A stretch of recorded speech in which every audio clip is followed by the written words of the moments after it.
Hello, everyone, and welcome to Claret and Booze. My name's Nick, and this is not a daily ramble. This is what I hope will become a bit of a regular weekly feature because I've been doing the channel, doing the shows on my own an awful lot lately. I do get sort of helped out every now and then, but listen, I'm going a bit mental talking to myself on camera. I know I've got all you lovely people in the live chat, but I do like to bounce off of people. I do. So somebody is very, very kindly offered to sort of join me in the show as well, another West Ham fan, and I shall introduce you to him in a minute. You've met him before anyway. But what I did want to do was give Canning Town Len a shout out for anyone know what that is? That goal? Can you see it? That's the Paolo Di Canio free kick. Not Paolo Di Canio, the Payet free kick. We were just talking about Paolo. The Payet free kick against Crystal Palace where there was like fucking 11 men in the wall. And honestly, the detail on that thing is unbelievable. It's brilliant. Absolutely beautiful. So I have shifted Paolo, who we're going to go on to talk about in a minute. We've shifted Paolo out the way because that was... I mean, I was sat in the West End. Like I said, that's probably one of my... It's my fondest season in recent memory because not just because it was great football, but because it was, you know, such great memories there. I was there with my both my sons, Lee and Ben. We was in the West Upper on that one. I moved that season, so I was in the West Upper, right in the middle, right on the halfway line. So although not quite my vantage point, I was higher. I basically had that angle of that goal as well. It was there has not been a better free kick. I don't care what anyone says. But Len, thank you very much for that, mate. That is brilliant. And if anyone does want to go and grab themselves one, go over to canningtownlen.com. That is not moving. I fucking love that. Honestly, the detail in that. Do you know the canvas itself that he painted? Because they're not always when he paints them and then he makes prints out of them. But quite often the paintings that he does are quite small, like the portraits. Well, I say small, but you know, not that big. That painting was as big as the Paolo Di Canio thing that I'd done. It had to be that big to get all the detail into it that he wanted to get into it. So it took him. I think it took him months to paint that. But it's a brilliant bit of work. Well done, Len. But without further ado, I'm going to bring in Adam. How are you, mate? Oi.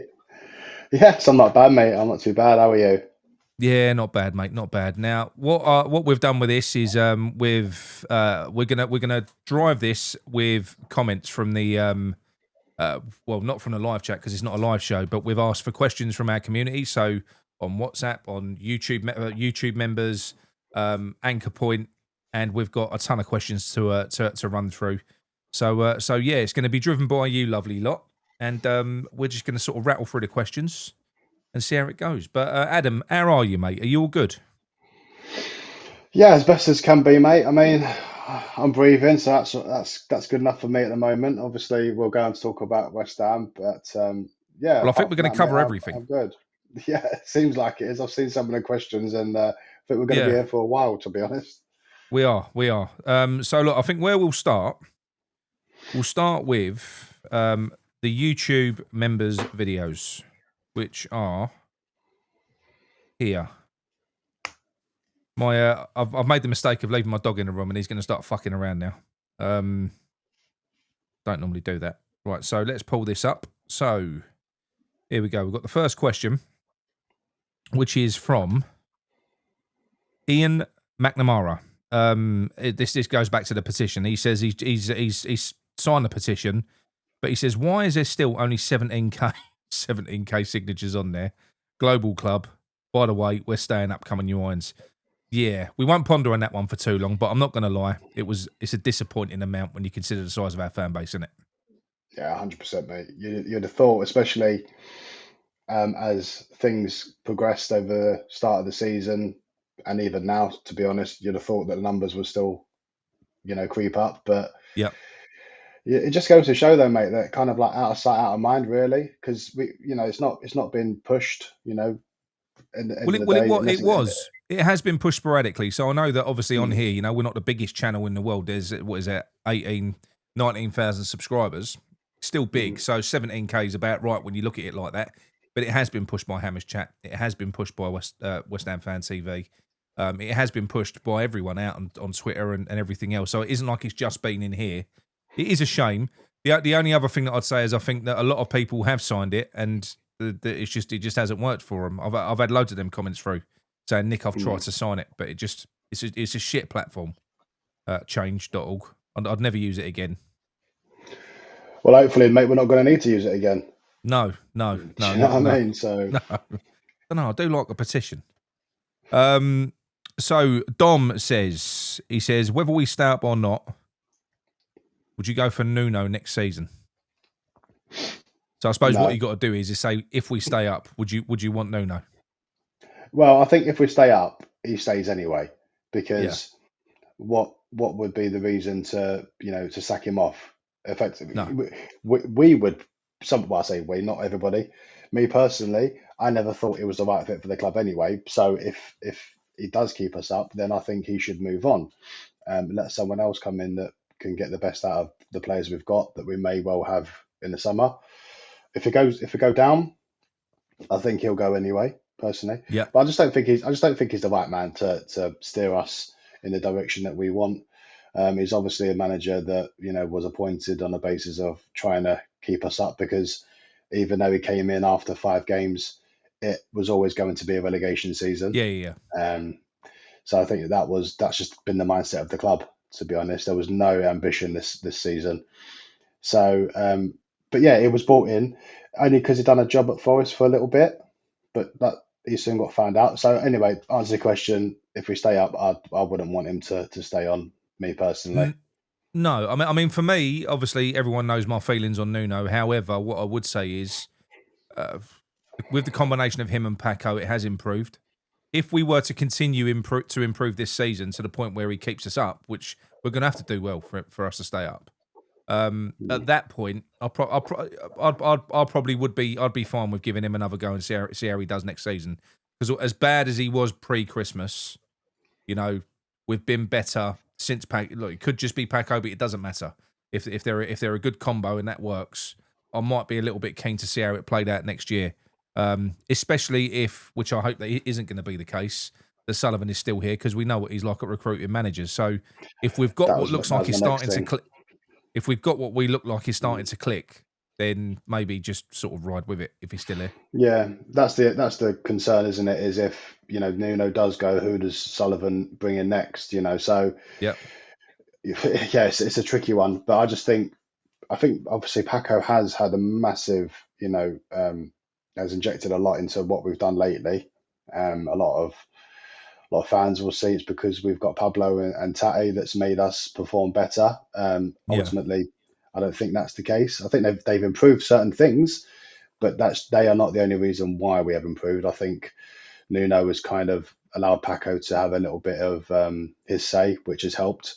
But the concern for me is, Nick, is that if we do stay up, is what kind of approach are we going to have to games next season where we're not fighting for survival? That's a worry. That's a concern. But we have got Paco there, and I think that I'd like to think that I think you'd probably cross that bridge when he came to it. But if he did revert to type, which would be my fear, then obviously I don't think he'd last very long. No. Right, moving on. Shane Morn, he says, in your opinion, what do you think the state of the club will be? A, if we survive with everything going, and B, if we go down, owners, players, finances, etc. Anyone that hates the negative can stick their fingers in their ears. But look, it's not negative. It's not negative. It's a feasible scenario. So what we're doing is, we're discussing we could go down. So yeah. So what state will the club be in? I think is financially. I mean, I think we can assume, but we don't know yet because the finances ain't been released, have they? No, they're supposed to be done by the end of this week, aren't they? So time is of the essence. You know what I mean? It's getting close to that time. They are going to be released. They've got to. And obviously, by the sounds of it, I think the reason why they've been released is why they haven't been released is because they are that bad. If you look at Man United, for example, they've only just released their accounts today. They've made a profit this year, but they're still 1.3 billion in debt, which is more than what there was last year.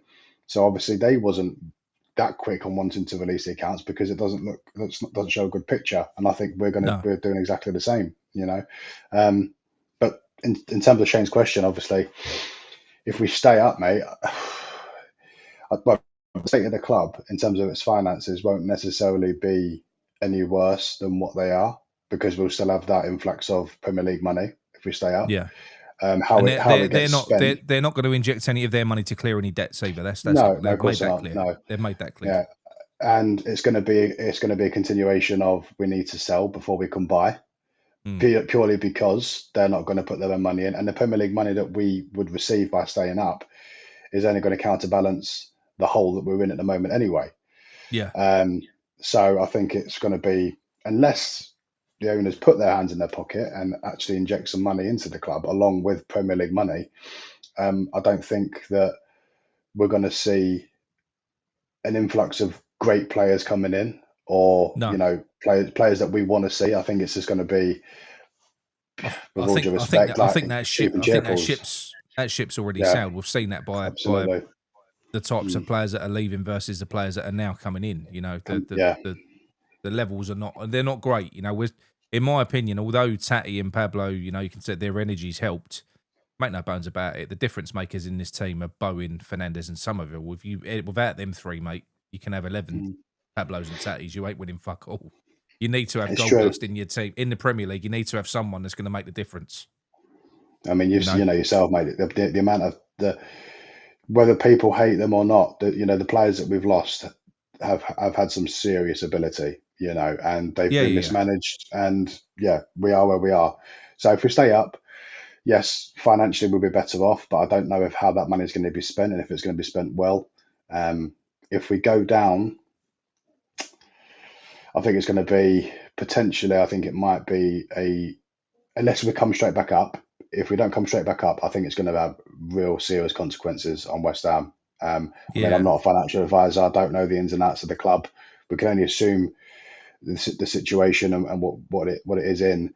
Obviously, if we're going to be posting these accounts with a negative loss and we get relegated on the back of that, that's not going to benefit anybody. I Do think you know what I mean? I think a fire sale will solve that in the short term, though. You know, obviously Yeah. selling some big name players, which they will, because don't forget, when you get relegated, you know, players lose 50% of their money as well. So they're all going to want to go. You know, the majority of them will. So I think we'll recoup a lot of that money, is what I'm trying to say. But there's some questions in there that cover that in a little bit anyway. But no, I think the answer is I don't think we're going to be in a good way if we, you know, we're not in a good way either way. We're being run terribly financially, which is one of the reasons why I think that Brady's going to walk. Hmm. She's embarrassed because businesswoman of the year is shit. Mark Pendleton says, with too many defenders on our bench, who would you drop from it to make way for another attacker? And which attacker would it be? Ajala, Alford, or someone else from the... I don't know if you've been watching the under-21s, but They've been brilliant, haven't they, mate? they're brilliant, mate. They're so good. But Yeah. with the bench really bothered me last week. We did have 5 defenders. We had Walker Peters. We had the young kid Ezra Mayers. We had Scholes. We had Tadibo. We had Kilman. Maverick Kilman. We had a 6. We had 6 Mm-hmm. defenders on the fucking bench.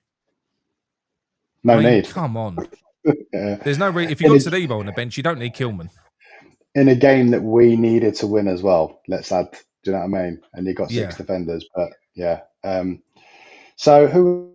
I think we're probably all in agreement here of who we would remove from the bench, what defender, and that would be Kilman.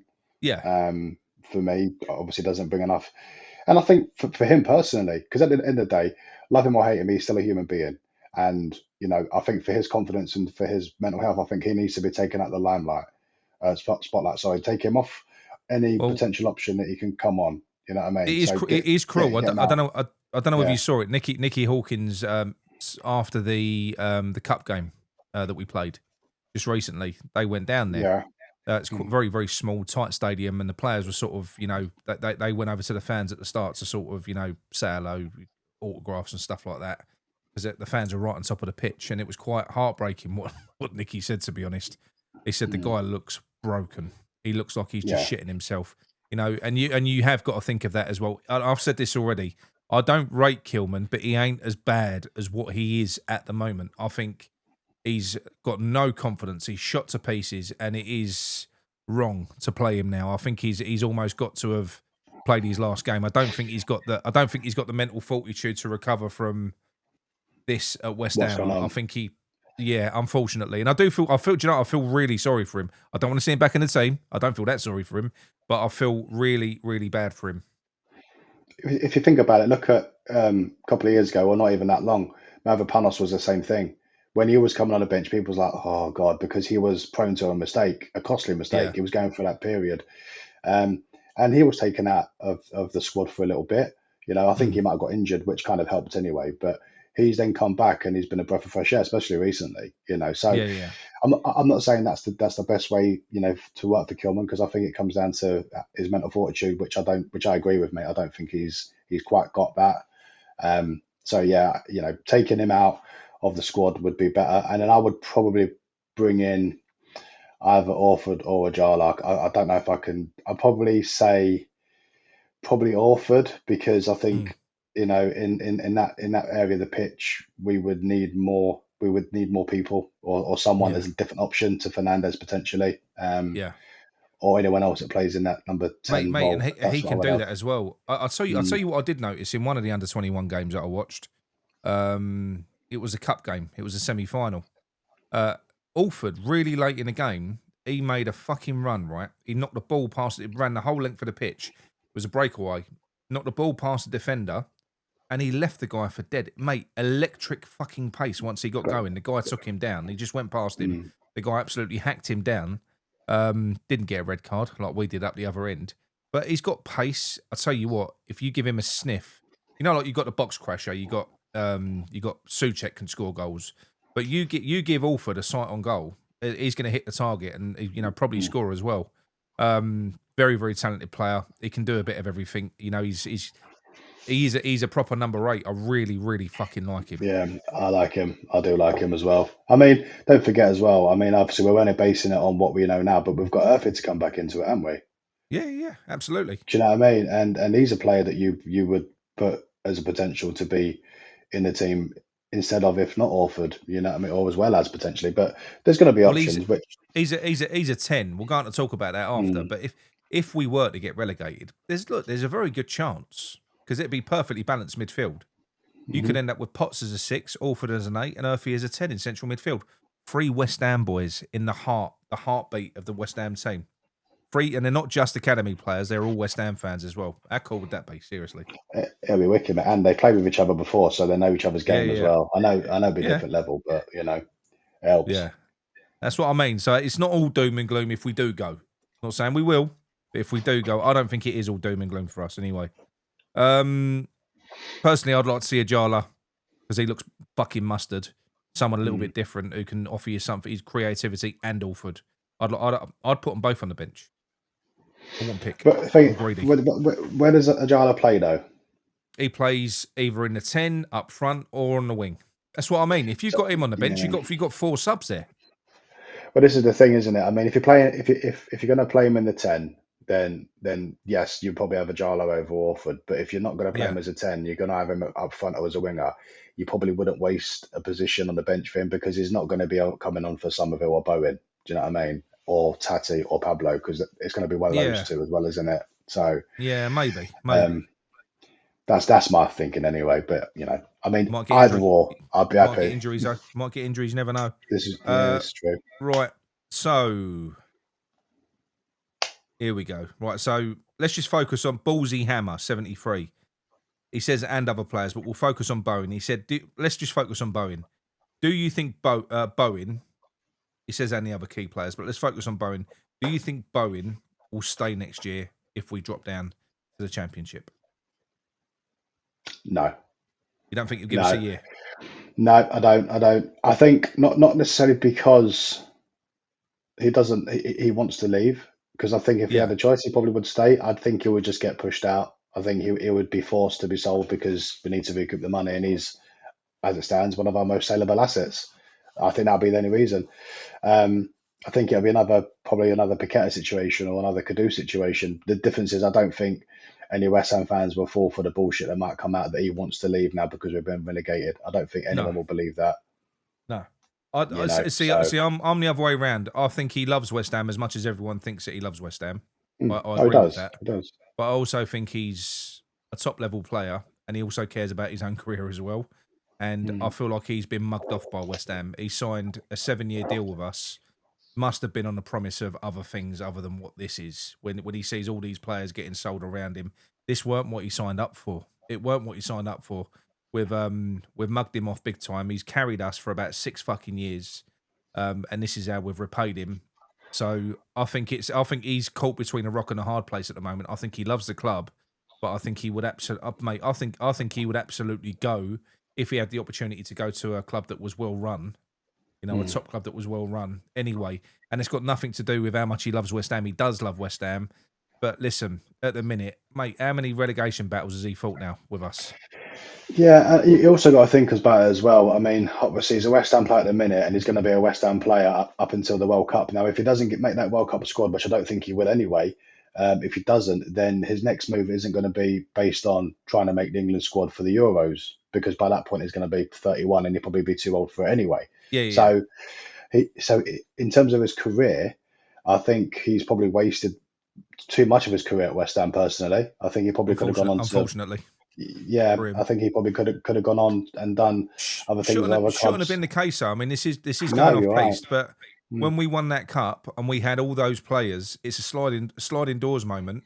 That should have been hmm a platform for us to build and to move on. If we was run properly, we could have Yep. been, and we could have been Aston Villa now. We could have been an established Mm. top half team, occasionally pushing for top four. We could have been an established team by now, but we just haven't. We've gone the complete other way, and yeah, I feel for Wasted him. opportunity, you know. Yeah. He's the one player in the club that I do really feel for, and I do think that he deserves criticism for his performances, which are getting worse. hmm Um, but I don't think it's because he's fallen off of a cliff.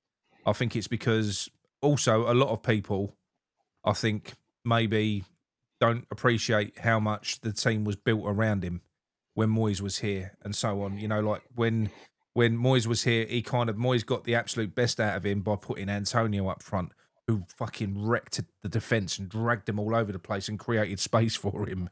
hmm He didn't have to track back as much as what he does now. He's off the ball, he's brilliant, but half the time he's back next to fucking Wan-Bissaka. So I think it's different now. I think in a Nuno team, there's no exceptions. Everyone has to work and track back.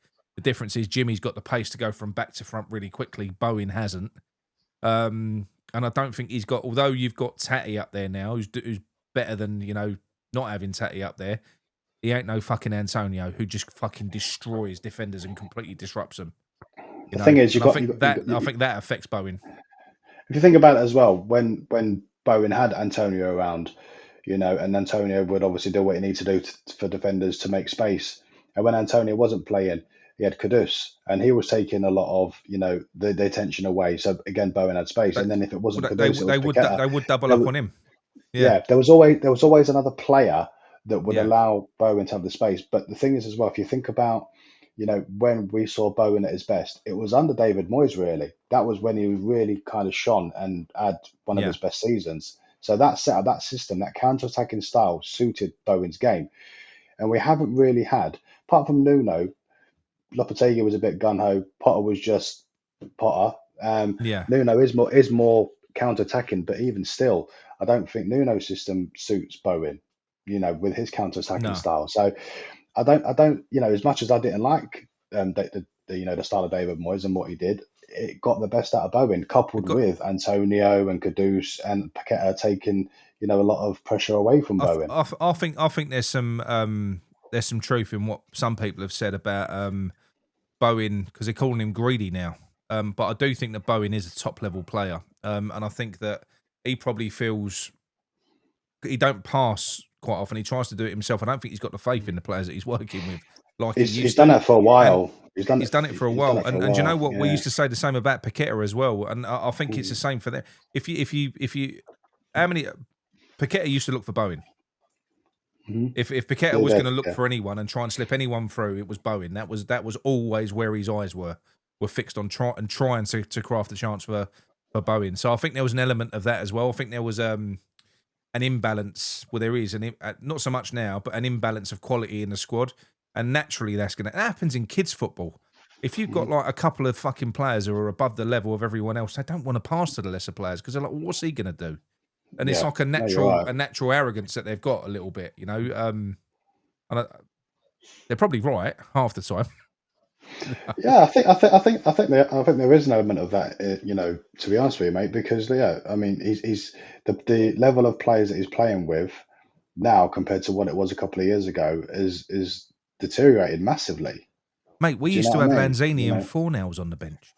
I know it's crazy. It's mental. But what I'm saying is Yeah. that's the level Mm. of team that we had in terms of talent. You know what I mean? It's mad. So yeah, I mean this year is It's different. You upsetting know, as well.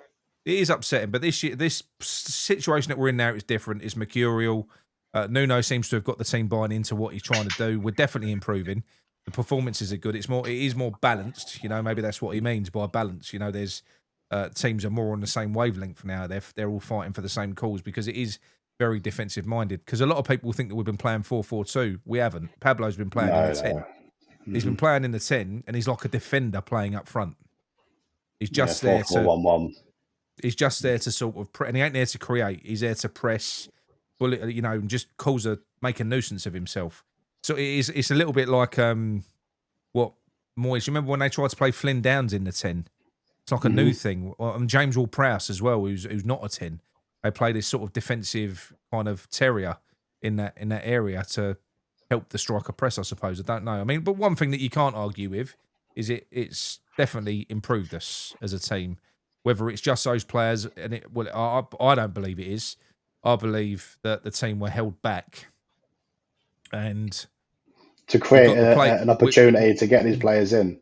We got the players in, and then we Yeah, went forward. And it's like, wow, yeah, yeah, yeah. look at how much better we are now. A little bit. hmm That's generally hmm how I feel. But anyway, at least we got there in the end. So Dino66 says, first season we've had nobody in the squad that played at the Bowen. Do you think this has made any difference? I'm thinking attitude, leadership, etc. No, I don't think it's made a difference, and I say why because that club is not the same anymore anyway. Hmm. The club is completely different to what it was at the Bowling, and has slowly but surely over time dissolved into something that is unrecognizable. You know what Yeah, I mean? So, um, it's because sad. we've It's still got, sad that there's no one left. yeah. But you think about it, there's still people within the club that have played at the Bowling.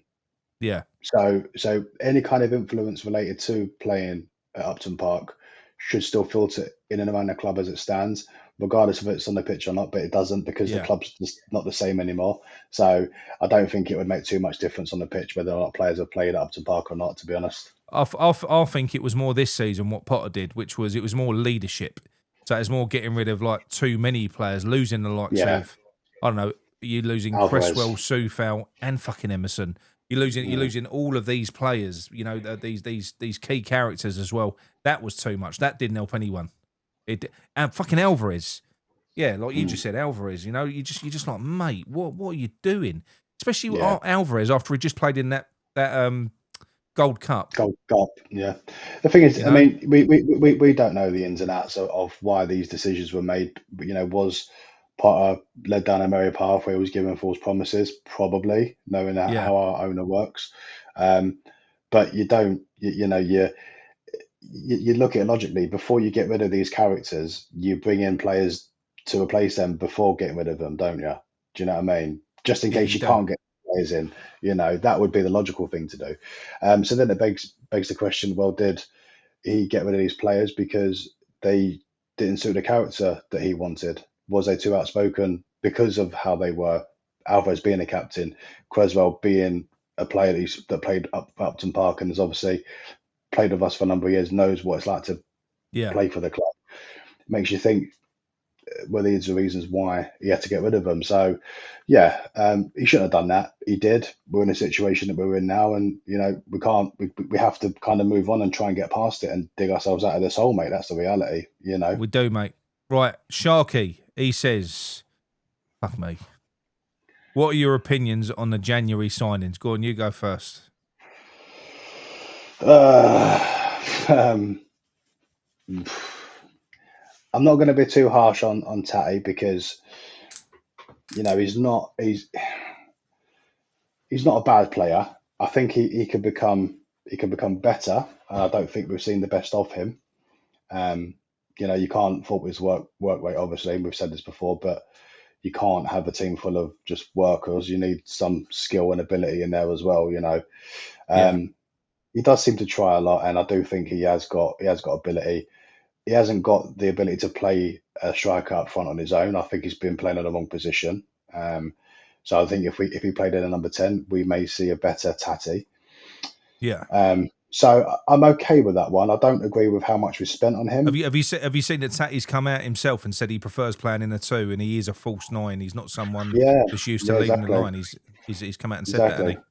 So we're not seeing the best of him yet, and what we've he? Mm. seen is okay, But Mm. again, given the circumstances that we're in and the position that he's been asked to play, you want goals. You don't just want one around. You want goals. That's what we need. So he hasn't performed in that respect. But then, is it fair to say that because he's not playing in his right position? So give him a chance in the number 10. We'll probably see a better player. But I'm Yeah. I'm okay with that. I'm okay with Tatty. Pablo, I just don't think he's great at all. Personally, again, someone that runs around, but that doesn't make you a great player. I don't think he's got the ability needed to be a Premier League player. Certainly not No. the ability to be in a relegation fight that we need. Nope. We don't know the ins and outs of the or the details of the deal. Stinks, to be honest, of Yeah. the amount that we've paid for him. But yeah, I think he's probably a bottom half championship player at best. I So don't rate him. I don't rate him. I think he does a job for us, and mm, he can't believe he's here. And he's literally running his heart out, and you can't not love him for it. He's been yeah, yeah, given an opportunity. He's got limited tools, and he's doing the best with what he's got. But when you consider players that we were linked with, players like Kyo George, and believe me, a lot of one go, oh, we couldn't. Yes, we could have. There's loads of hmm players out there that we could have got, and we didn't. It's bent, it's crooked, and it's corrupt. And for me, it was a shit window, and that isn't having a go at Tatty, Pablo, or even Traore. I haven't got an issue with that, but we didn't do enough. We've got 5 or 6 defenders on the bench at the moment. If we lose Fernandez, we're fucked. If we lose Bowen, we're fucked. If we lose Tatty or Somerville, we're fucked. I So do I do like I do like the transfer window was shocking, shocking. I do like Disasi though. You know, Dizazi, I've forgotten about. He's good. Yeah, yeah, yeah. I do like him. I think yeah. he's been the shining light really, and I think he's slotted in well given what we was feared most when Tadibo got sent off against Chelsea. We was fearing shit. We're going to be in big trouble for the next 3 games. To be Um, honest, that does kind of I think mm. when you add Dizazi in it, that does make it a lot. It does make it a better window. I mean, it Um, wasn't great, mate. It yeah, wasn't great because, like you say, you look at the yeah, bench on the last game and we had all these defenders on. Well, where's the creativity? Where's the goals coming from? Because let's be honest, it's all right trying to stop the other team from scoring, which we've only done 3 times this season. mm, you know, the focus should have been okay. We're going to concede goals. Let's try and minimise that, but we also need to make sure we score more than the other team, and yeah. we just haven't really It's focused on that. it's blatant luck with Dizazi though because he hadn't played for a year. When you Yeah. look at the last 2 players that we've gone and got in a January transfer window, or yeah, it was January. We got Ferguson in, we got Calvin Phillips in. Absolute Mhm. shit. I think the one that succeeded before that was Lingard.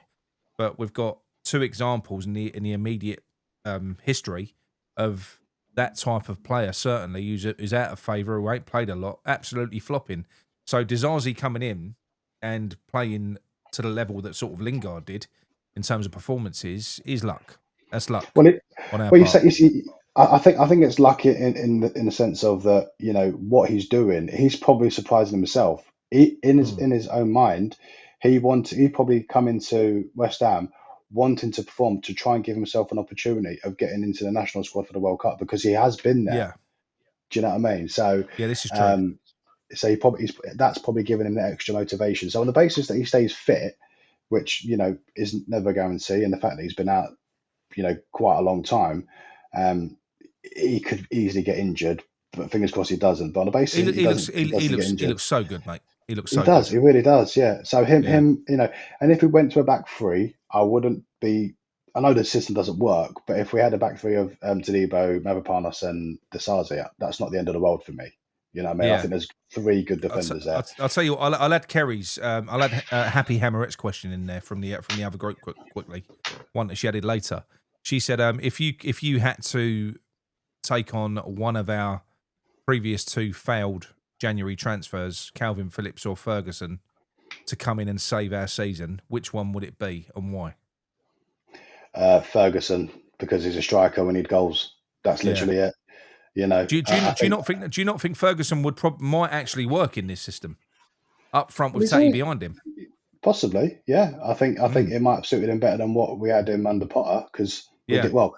And statistically, we never created a lot of chances under Potter, and Potter never created a lot of chances when he was at Chelsea or Brighton Awful, anyway. mate. Awful. You know, so I'm not saying we create an abundance of chances now, but you know, the likelihood is he would have had more chances in this setup than what he did under Potter. So yeah, undertaken Ferguson. We don't need another midfielder. We've got plenty of them. Do you know what I mean? So yeah. Yeah. Right, and this is the Ferguson last for me. one for the YouTube members, mate. Right, it's from Ian Pryor. 2 questions in one. I'm going to do. Right, if relegated, which players would you try to keep at the club, and which players need to have their contracts terminated if we can't sell them? He does say Fulkrug on the terminated one because it looks like he's coming back. Yeah, I saw that earlier. I'd keep him in the Championship, mate. Yeah, I would just to kind of say, look, you've under contract, you're here, you're going to play, or you're going to. He's on half the money. He'd be on half the money as well, so it won't be as bad. Exactly. No, so I mean, what players? I think it'd be easier to say what players we'd keep, really. I mean, is it on a basis that no one wants to go? And it's just who would you? It says who would you try to keep? Oh, who would I try to keep? Okay, who would I try to keep? I mean, I've got a love for Areola. You know, I love him, so I'd try to keep Areola. I'd try to keep Wan-Bissaka. I would try to keep Tadibo. I think Mavropanos will stay anyway. Personally, I think Mavro would stay. It's what I actually do feel like. Mavro is like the most West Ham player ever at the moment. I love him. I love him. I think he's brilliant. I would try and keep Somerville because I think he would just rip it up again in the Championship. It's scored 50 goals in the Championship. Yeah, it'd be class. And to be honest with you, mate, I think that would probably be it. You know, you might think, well, what about Bowen? But Fernandez, we've got no chance of keeping if we go down. Yeah, I don't think. Yeah, Zero chance. He didn't into my head because obviously we don't. And again, same as Bowen, I don't think. Yeah. I don't think you could say anything, you know, to try and keep him. I think, you know, well, I know our owner would want to sell him anyway, but I think he's served his time with West Ham, Bowen, and I think, you know, we owe it to him, just like we did with Rice, basically. You know what I mean? And just kind of let him go and do what he needs to do. Would you keep Tatty in the Championship? Because bear in mind, he's doubled his money at West Ham, so even if he loses half, he ain't losing. You know, he's come in, doubled his money. If he goes down, he's back to what he was earning at Lazio, so it's not less. What I keep saying, if you don't score loads of goals, I don't think there's going to be loads of takers for him. Well, I'm going to say no. I wouldn't keep him, and I say why, because I would play him in a number 10, and if we keep him as a number 10, then we're stopping the opportunity of having the likes of Urfi or Orford playing in there. Do you know what I mean? Or other players. So I think if you keep Tati and play him in the position he's supposed to play in, that's only going to block. And I think he could be someone that you can sell for 15 to 18 million if we go down. You know, so it's a bit of money recouped. Yeah, because I think this kind of goes into there's a lot of questions, like there's a lot of people that are worrying about relegation. Obviously, it's natural, isn't it? And Amanda asked a question as well, which was similar. She said, Nick, if we go down, regardless of the squad, does anyone stay? And if we end up having to bring all our youth through, how do you think they might fare? That's a good one. That takes us on to something else because we've spoken about the players that we think are going to go, and Paul Riley asked a very similar question as well. I'll go on to that in a minute. I'll find that question as well just before we move on because we don't want to ask the same questions over and over again. 1 minute. So where are we? So it's the last one about this, but it's a bit of a different take. Paul, where are you? Paul. Hang on. Paul Riley says, how do we rebuild when we go down? There you go. Who could we? And he says, who could we get as manager to get us back up? Can we keep our better younger players? Yeah, so that's another one. So that builds on that. So that's different. So Amanda says, how will the young players fare? Which players will go? We've already spoken about that. So how will the young players fare?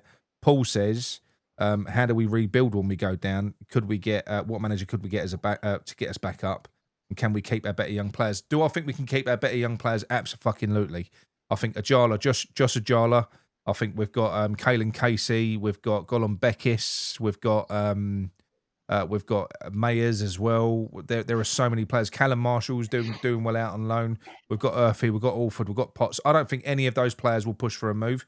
The only worry is depending on how much debt we are in.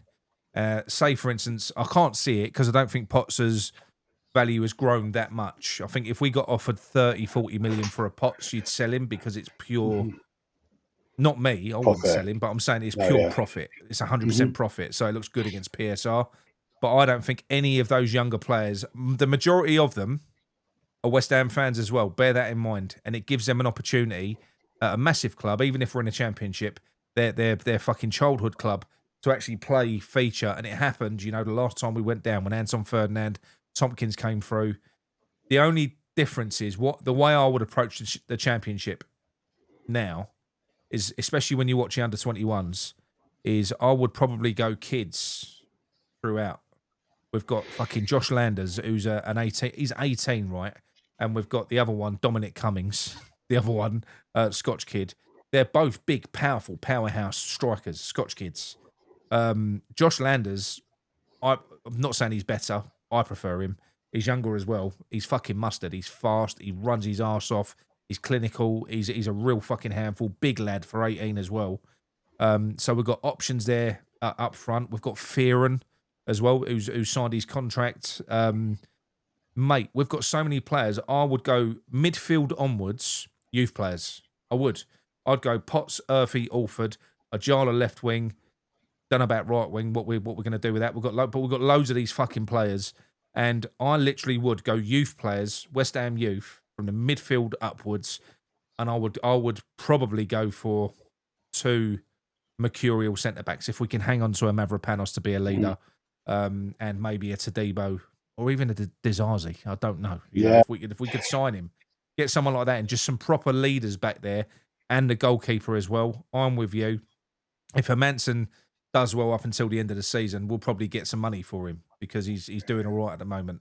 I would keep Areola because once the World Cup's out of the way, he may stay with us. Although I feel sorry for him because I feel like no matter what manager comes in and no matter how well he does, he gets shunned because He does, yeah. he can't play like a fucking number 10. Well, it makes you think, though, That's, doesn't it, mate? that's me.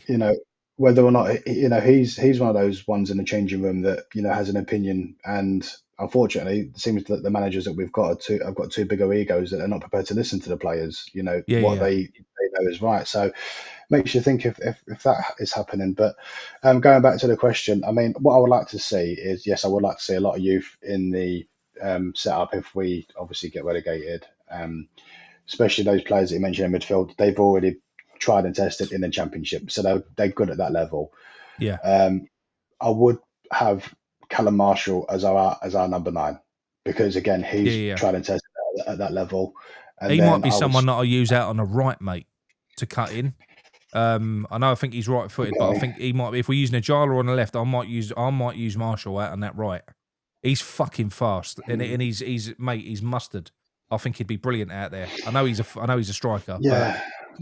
But this is the thing. Unless we're going to because we're going to have to sprinkle some sort of experience in there, and we're in the championship. Don't forget. So we're not going to be able to target the Premier League players that we once were. So we're going to have to target decent championship players just to get us out of the league. Do what you've got to get us out of the league. I mean, once we're promoted, then we can start expecting a bit more. But just get us out of the league. Do what we need to do. So I don't care if we sign, I don't know. I'm not really good with championship players. I don't watch it enough, so I don't know who's good at the minute. But a lot of them are just young kids, though, mate. They're young kids from academies. A lot of the better players are young kids from academies of Premier League clubs that have dropped down a level. And we've got one of the best academies. Also, if we can play a lot of our boys together, they're a team already. They're a team. I mean, you look at our under 21s. They've obviously proved that they can play men's game because obviously of the tournament that they play in, the under 21s that they play against the men's teams. I can't remember what's the tournament called. What is it? Not St. It used to be St. Oh Johnston's. What's it no, called? it's a National League Cup that we're in at the moment. That That we're in yeah, the final yeah, of. Yeah, yeah. But the ones where they're in the groups. I can't remember what it's called, but I'm sure everyone else knows. But yeah, our youth team are used to playing against men, and they did very well, didn't they? They got to yeah. the quarters, I think they did, or whatever. But Oh, anyway, that one we yeah, beat Chelmsford and then went out in the next round. yeah, Yeah, yeah, yeah. I don't know what cup it Yeah. was. Yeah, But yeah, so they're used to playing. So, which is good practice for them. So I think you want, the future's bright for us in that respect. If we go down, it's gonna give a lot more opportunity to these good kids that we've got.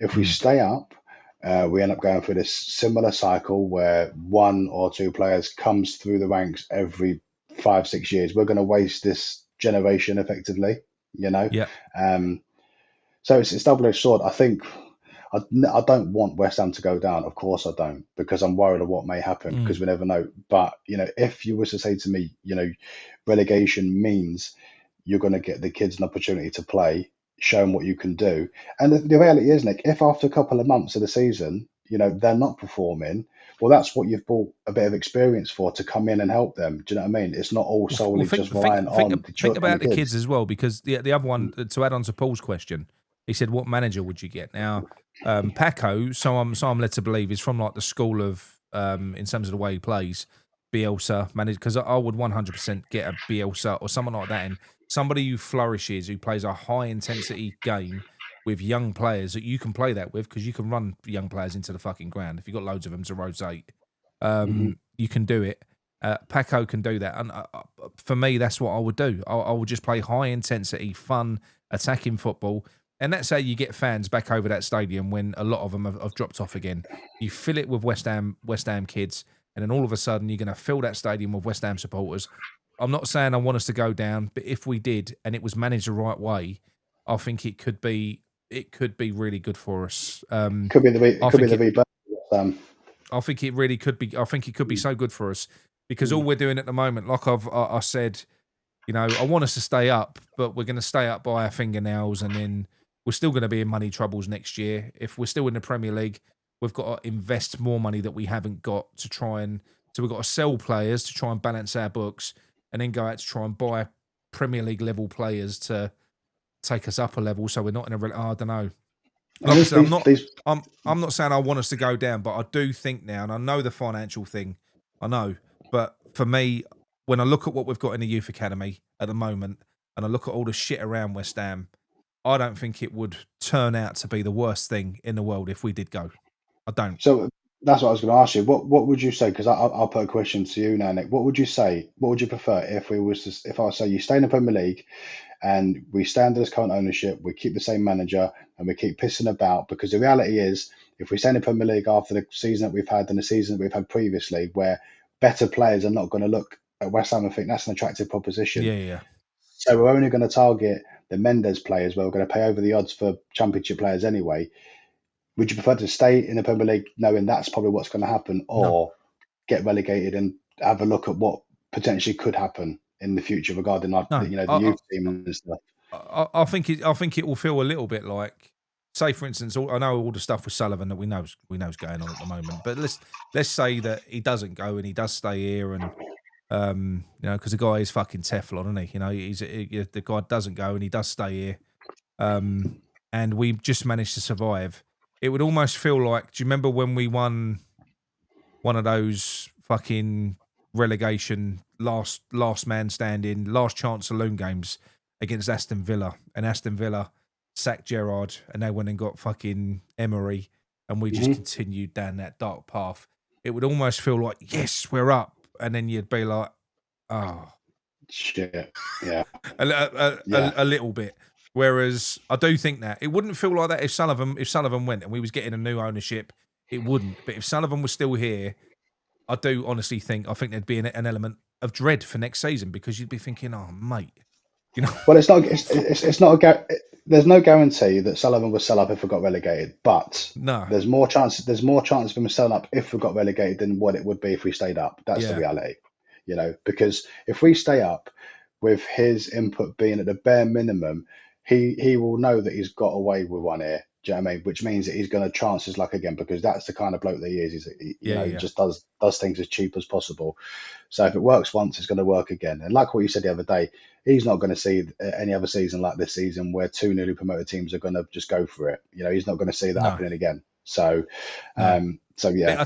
I'll tell you what. To answer, just to finish that one off, because I like this subject. To go back to Amanda's point, which was, how do you think the youth will fare if they're given a chance? Right.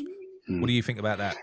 Yeah, well, I think, and like this is what I was getting to the point at. They've played in that tournament against men. We've had a couple of players already used to championship. So I think that actually going to be they're going to fare very well. However, I think it's got to be under the right circumstances with a right coach that's going to try and get the best out of them and understand that they are allowed to make mistakes. Yeah, absolutely. And I think that is what, because if Paco, right, he's the one that you want to be managing in the championship with kids as well, because he's been quoted as saying verbatim that he would rather lose 4-3 trying to play football the right way than win 1-0 trying to bore the tits off of everyone. He's literally been quoted as saying that. And the thing is, what that says to me is that he's a risk taker. That says to me that he empowers these players. That says to me that as long as they're trying to do the right thing, he ain't going to come down on them like a ton of shit when it doesn't pay off. He'll just keep on encouraging them. He'll be like, no, do it again. Keep going. It'll work next time. It'll work. And that is what I think that you need to instill the belief. I will always go back to the Leeds team under Bielsa. I know they went down, but if you watch Bielsa, right, that team never changed the way that they played. Whether they was 3-0 down, they carried on fucking doing the same thing. And that is because the manager ain't screaming at them and coming down on them all the fucking time. And I think to get these kids to grow as individuals, because football now is too system-based. It's constrained. Players get locked into a fucking system. Most of the goals that are scored nowadays are from fucking corners and throw-ins. It's just about two teams blocking each other off, winning a set piece. There ain't that many goals that are scored from open play now. And Goldbridge done a good video on that the other day, actually. I agreed with him. The Premier League has got very fucking boring. It's almost become like NFL. Like you've got this, a throw-in is like a big thing now. Oh, fucking hell. We used to take the piss out of Stoke. We used to take a piss out of Stoke with Rory Delap. Rory Delap, yeah. Yeah, and know what I mean? The thing as well, Nick, as well, talking about how the youth players would fare, we've got to make sure that what they've learned and what they've been brought up in, that environment and that system, because the system that the youth teams play is completely different to the first team. Yeah. They need to be comfortable and they need to play the system that they're used to. There's no point in them coming in and then playing the system that like the likes of Nuno will play. So if we do get relegated, then the youth players come through. The likelihood is, like I say, Nuno won't be there anyway, which will be a blessing for them because they're not going to be stuck to a system that doesn't suit the way they play or that they're used to playing. Yeah. So on the basis that we've got to play a manager that can play the system right and get the best out of them, I think they'll fare very well. I think they will. Right, now let's go to our Claret and Booze WhatsApp group. We've got Big Willie opened us up with couple of voice notes. Should play. I'll start with the midget or Areola in goal. Areola for me. The logic in selling a fantastic talent in Guilherme for that shiny twat Traoré, amongst other ridiculous transfers, but I suppose we've covered all that.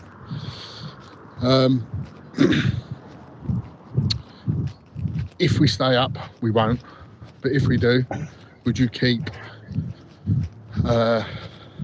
Nuno? Right, so I'll play the next one as well. Also, do you think that Pablo will ever make it as a professional footballer? And the last one. I'm walking with a bag full of laundry in one hand and a bag full of, shit in the other. Walking a dog. I can't type. Right. Okay. So, recapping on that. So, first of all, he talks about Areola and Hermansen. I think we're both aligned on that. You're part of the Goalkeepers Union. You was a goalkeeper when you played. For me, mate, Areola is a no-brainer. And well, we've discussed many times about it. I think he gets an unfair He gets some unfair stick. I really do. You know, people say he doesn't command his box and this, that, and the other. But I look at some of the things that he does. Don't get me wrong, he's not perfect. He's not the best goalkeeper in the world. There are elements to the game where he could be better, but he's got a lot of elements better than what Hermansen has by far. You know, so you know, for me, Areola hands down. And some of the things that he does, I don't think Hermansen will get nowhere near some of the saves that he makes. I don't think that, you know, that's not a chance, mate. He ain't got the wings, mate. I've had people, right? I've had people tell me that Man United goal, that no one saves that. Hermansen is one of the smallest goalkeepers. He actually is. He was within a whisker of getting his fucking glove on that. By default, for a start, he didn't have his feet set. I've said before, when that ball was whipped in, right, from Man United, there's only Sesko in the box. Now, he's got to be expecting it. If Sesko gets his foot on that, it's a first-time shot. His feet weren't set. So when he was at full stretch, his feet was planted to the floor. He was still that close to it. Even if Areola had his feet as poorly set as what Hermansen did and repeated his action, he saves that goal because he's got a longer wingspan. I'm going to tell you something now, Nick, right? So you mentioned then about Hermansen being one of the smallest goalkeepers in the Premier League, right? Yeah. And yes, you're absolutely right.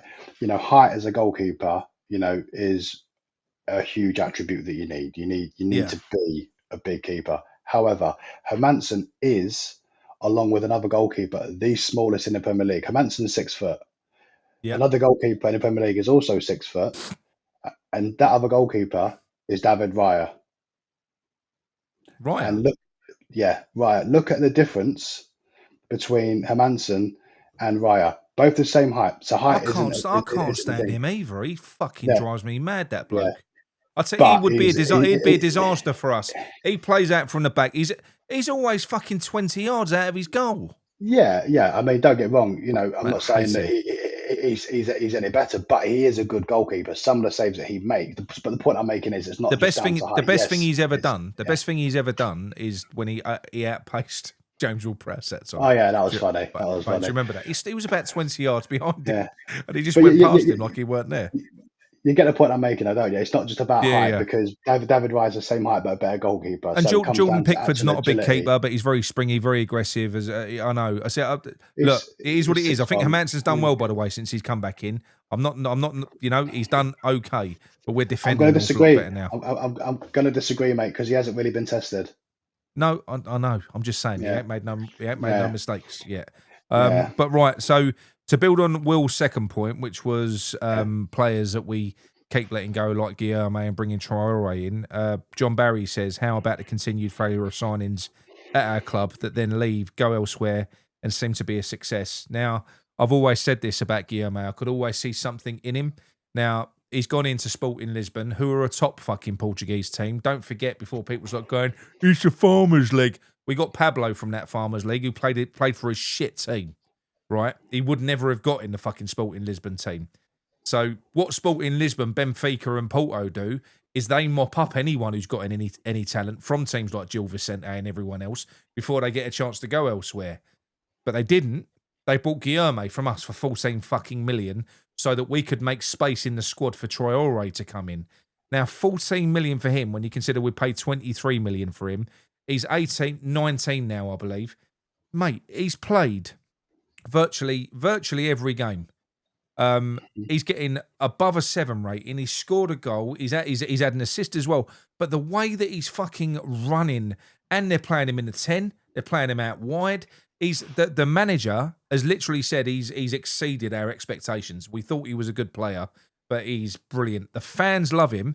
He's now the most popular shirt that's being bought with a name on the back from the Sporting Lisbon fucking shop. He ain't even been there 2 minutes. Yeah, fucking makes you 14 sick. million. Well, we had this conversation the other day, didn't we? Because we was talking because Guillaume's name was brought up because we were talking about that Rayan for Bournemouth, who effectively is what Guillaume should have been. Yeah, you know what I mean. Bournemouth have bought him in for 30 million. What would Guillaume have been? What would Guillaume have been at Bournemouth, for instance, under Areola? Well, he would be better than Rayan because I think that Yeah, Guillaume is better than Rayan anyway. But Rayan's yeah. looking better because he's on a bigger stage and he's doing what he's doing. But the reality is, he would be so far better. He wouldn't be at Bournemouth now because he'd have signed for a top team for 80 odd million, just like what Semenyo did going to City. That's what would have happened to Guillaume if he'd have gone to Bournemouth But do you know 2 years ago. do you know what's annoying though with Guillaume? Twice we tried to sell him, and twice he came out and insisted that he wanted to stay and prove himself. Stay. He wanted to stay as Mm. well. So you got a kid there. We slag all these other players off for wanting to leave. That's a player that believed in himself and was like, no, play me and I'll fucking prove myself. But the fact of the matter is, in 18 months we took out of that kid's career. In 18 months, he played 3 games worth of football. And when he was played, it was in defensive situations, defensive scenarios where, for instance, now the way we look at Jimmy pre-Christmas to now, because we're playing attacking front foot football. He looks amazing. It ain't coincidental. It ain't just because certain players have left. It's because we've changed our style of play, which suits players better. Players that have left, it would have suited better. Yeah, yeah. They're never going to be suited to a defensive game. Absolutely. I mean, the way that we play now, the likes of Skamaka would have done well. We scoring again now. He's recovered from his injury. I always thought he was a good player, just wasn't used correctly. That's another one. It's just disgusting, and that's where these managers, right, that we get in anyway. These managers are so fucking full of themselves that because he done it before. I mean, Nuno done it when he was at Forest. He basically got sacked over Traore because Edu went, shit. Basically, we're not signing him. He's rubbish. So he went out and bought all these other players. Mate, he wouldn't play them. He wouldn't touch these fucking players with a barge pole. He was like, no, not my players. So when you've got that type of scenario, and you know that Skamaka wasn't a Moyes player either, and so that it wasn't the case, and the way that they act is so fucking wrong because whether you've bought a player or not, they're your player. Once they've joined your team, what difference does it actually fucking make in the grand scheme of things? The only thing that makes any sense to me, as I keep on saying, is if it hurts you that much, it's because when you get players your favoured way, it's because you must be benefiting from it. Yeah, and you must be very resentful when you don't get players through your favoured agents. And that's why you get so pissed off when you don't get players that you want. So it's crooked managers that act like that. I tell you what, is mate, my opinion. It's not as if they don't get paid enough anyway, is it? Exactly. Do you know what I mean? Exactly. How much money do you want? You know what I mean? It's ridiculous. I know. Yeah. Right, Big Phil. He says our bench is a major concern. Surely midfield. He's got to bring in youth. He's got fuck all else. That goes back to a question that we answered earlier on about having too many defenders on the bench. And I think you said Alford and I said Ajala. And you're absolutely right, Phil. It is a concern, and it was a concern. And this is the thing. It don't need to be. I don't need to look at that bench and see 6 defenders because we've got an overperforming youth academy, and it's way better to have someone like Ajala or Alford on the bench, even if you don't use them, than it is to have Kilman taking up a space, not just taking it out. But you got Tadebo on the bench. Kilman's never coming on.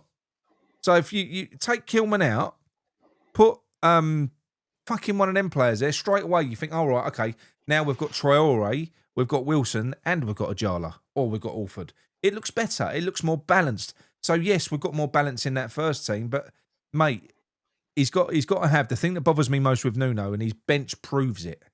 There is one plan A. Yeah. There is never a plan B. Also, as well, the opposition. There's no surprise element. That manager knows exactly what Nuno's going to do at what time, and he knows who he's going to bring on. If you throw, or at least have an Orford or an Ajala on the bench, the other manager's thinking, I don't know too much about this geezer. What's he going to do here? That surprise element.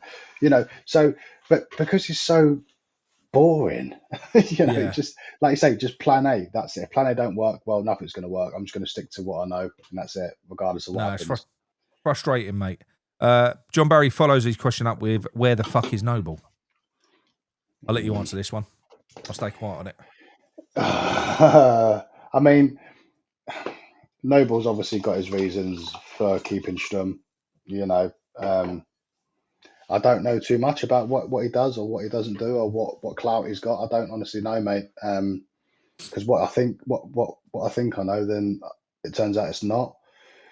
So you would hope that he's in the coach's ear regarding the youth team, because I think that's where I believe he's more or less based now. Is more to do with the youth teams. It's more to do with the youth academy, yeah. Yeah, so I would probably a couple of days a week. So you know,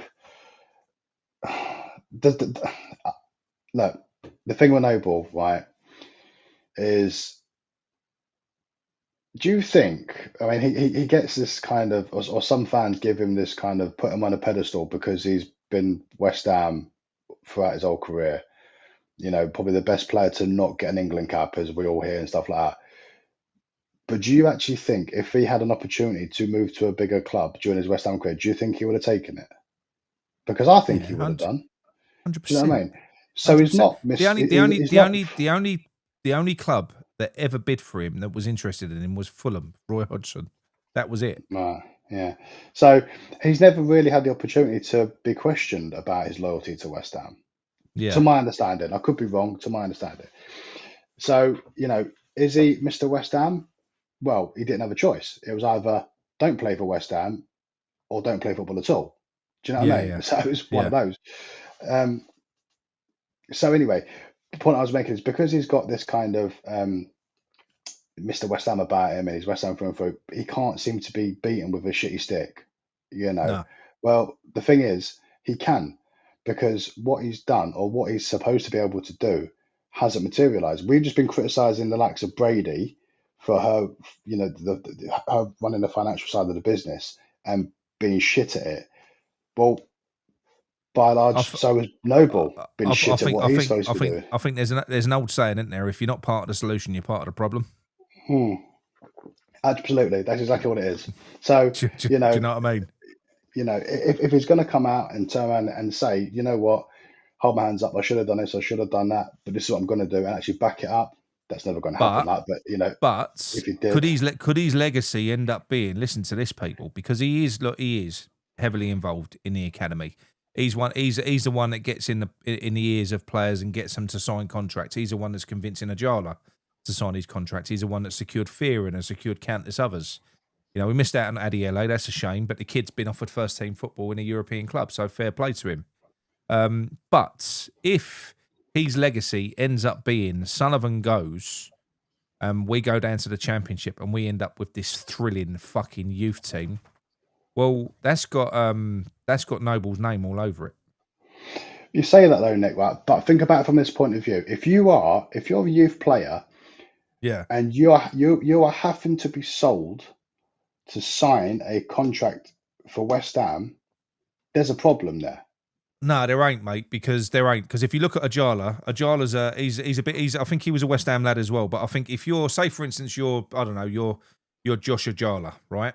His default position is, let's say, left back, and not Ajala, Adiele. Adiele, by the way, was probably my favourite player in that academy at the time. I've watched it. He fucking mustard, that kid. Left back, left wing back, left winger. Amazing player. I think what was a straw that broke the camel's back with him, Russ Budden alluded to it as well, and he knows quite a lot about the youth academy. And that was when, no offence to Ezra Mayers is a centre-back. So for the under-21s, his default position is a centre-back. He's been brought in to cover at left-back, and Ajala's been left in the academy, who's probably one of the most outstanding players. So he's probably looking at that going, fuck me. I'm never going to get a chance here. What's going on? And when you look at players like Josh Cullen and you look at players like, no, I'm not being funny, you look at Urfi. Because when Urfi was playing in the under-21s, far and away one of the better players, not getting a sniff, been loaned out several times. You're looking at Potts, he's back on the bench now, when he won't be now, when he's back recovered again. But I don't know. I can understand players. It's important. You can't afford, when you're 18, 19, you can't afford to be giving up 2 years, 3 years, 4 years of your career waiting for your home team to give you that break. If you get a chance to go and play elsewhere, mate, if it was my son, Ben, I'm West Ham, he's West Ham. He's 18, he's got all the talent in the world. He's in that academy, and I'm looking at all these players in front of him, you know, that West Ham ain't got a reputation of bringing players through, and another Premier League or a pro club comes in and says, "I'll give your boy an opportunity," and I go to West Ham and West Ham say, "Well, we're not. He's got to wait his turn." I'd be like, Ben, you've got to play football, mate. This is the point I'm making, Mick, is that the fact is that these players are having to be won over to sign for West Ham is proving that's a problem because they should be jumping at the chance because they know they're going to get an opportunity in the first team. But these players pathways. don't. It's pathways into the team. Exactly. Yeah. So the problem is that these players are having to be won over in the first instance. They're having to be won over because they know that they're not going to get the opportunity that they could get elsewhere. You know what I mean? No. So. And that is where if Mark Noble, part of Mark Noble's role is linking the youth team to the first team in some fashion, then he's failing at that. Because yes, we've seen a couple of players come through, obviously Potts and Earthy and a few of the others coming through, like Kante recently. Obviously Mayers is now making a few more appearances, but they are slowly but surely coming in. But there are other players that we've wasted opportunity on. You know what I mean? That could be a lot better. And so in my opinion, the fact is that we're trying to have to win over these youth players to sign for us is a problem, and it's a problem because these players don't feel like they're going to get the opportunity that they rightly deserve, and they're going to have to go elsewhere. And look, with all due respect, I think it's improved. I must admit, it's one thing where I suppose you probably got to give Nuno a bit of credit there as well, because Nuno has involved more youth players and managers before him. He has. He's done that. He's Ezra Mayers, Scholes, Potts. He has brought more through. So I do think, and especially with the influence of Paco as well, I think with the type of certainly I think he's going to be the replacement for Nuno if Nuno goes. I do think he'll, I think he'll, mate, they'll love him. You've heard Mavropanos come out and Scholes, and mate, a lot of our defensive.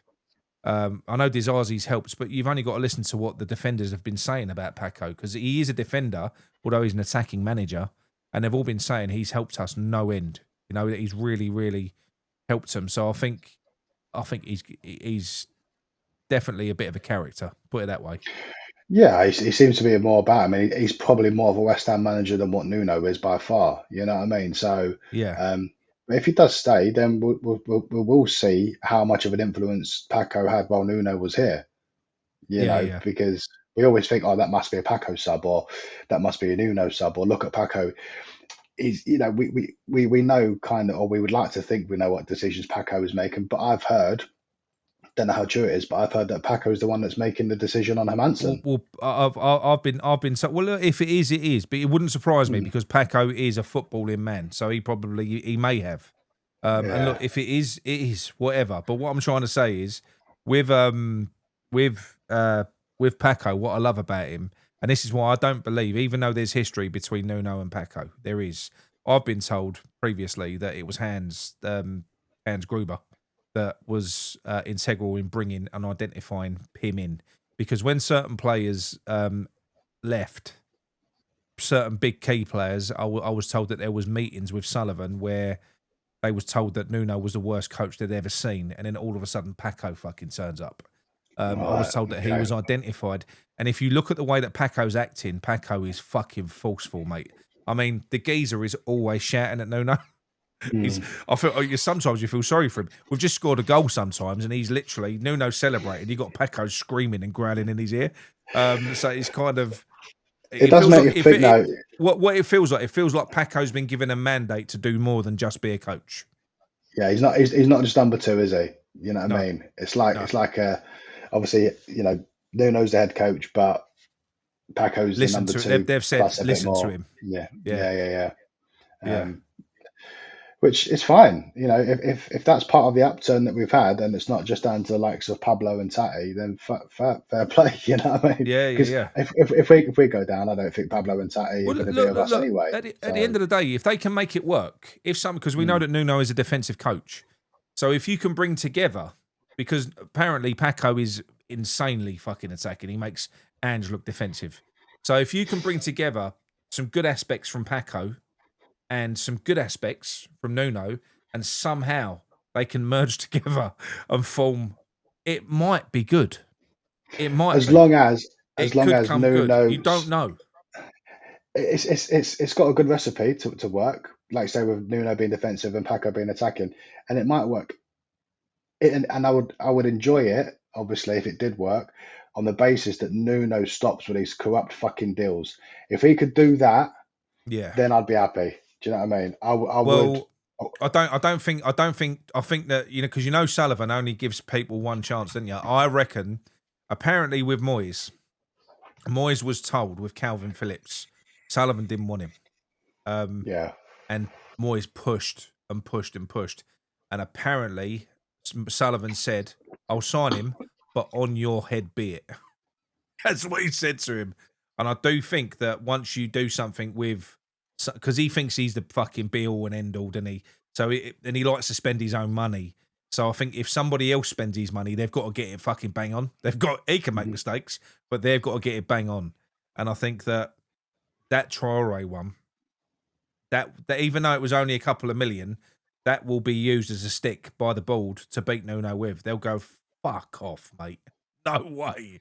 No way. Well, that and Pablo, really. I mean, yeah. You know, because you've got to look at him, and he's not pulling trees up. I know he runs a lot. I know he's obviously injured, and he's probably going to be out for the rest of the season. I can't see him coming back into the fourth until the very end. But like, I just don't think that, you know, he's done enough to prove that he's been a good signing. You're signing a number. He's a striker. That's where he played for. You're not playing him in the right position.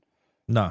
And he's not creating nothing. He's not scoring nothing. He's not doing anything. You know, he's losing the ball all the time. So, yeah. Him and Traore. Yeah, I think they would both be used as the stick to beat him with. To be honest, Definitely, mate. Well, he'll never live that. The Pablo one is just look. Listen, I'm more upset with Traore than Pablo, because Pablo, although it was the massive waste of money with how much we spent on him, you can't not love him because of his effort, and I think he'll always give 100%. Traore just looks like, do you know what? He looks like a lazy fuck as well. I don't like him. I actually feel like for a footballer to be paid to be a professional footballer, 120 grand a week, for you to pump yourself up to the point where you can no longer move because you're more you care more about how you look on a fucking beach than what you do on a football field. I think there is a massive issue there. I think it's irresponsible. I think it's disgusting. I think the guy's a fucking fraud. And Nuno, the reason he didn't bring him on the other day was because although Hermansen was at fault for that goal against Man United, so was Traore. That fucker don't track back. He'd only been on 5 minutes, but he'd made one sprint and he was blowing out of his arse. So he didn't get back, didn't help out Scholes. You know. If you're a manager and you bring in the likes of Traore, knowing that, you know, he does have pace, all right, he hasn't always got an end product, but he's gonna do you a job where he's getting you up the field because you're under pressure, right? If that's what you're bringing him on for, fine. But what you would say to him as a manager, which managers do when players come back from pre-season, like you're overweight, lose the weight, say that to him. You're too fucking big. Lose some of that muscle. Do you know what I mean? Because it's stopping you from performing as you should be able to perform. But then obviously you've got age, that's not on his side, is he? What is he, 31, 32, is he? 31 stone of solid muscle. That's what he is. Yeah, he's not going to be as rapid as he was 5 years ago, is he? So, we know. Yeah, bit of a waste of money, mate, in my opinion, to be honest. But if we go down, we don't keep him. So that's another benefit of potentially going down.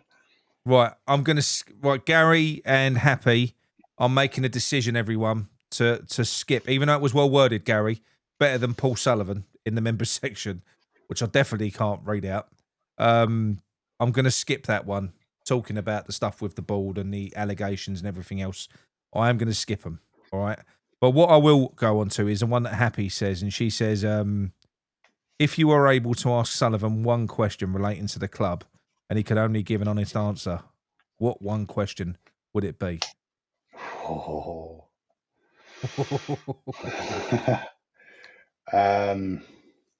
Fucking hell.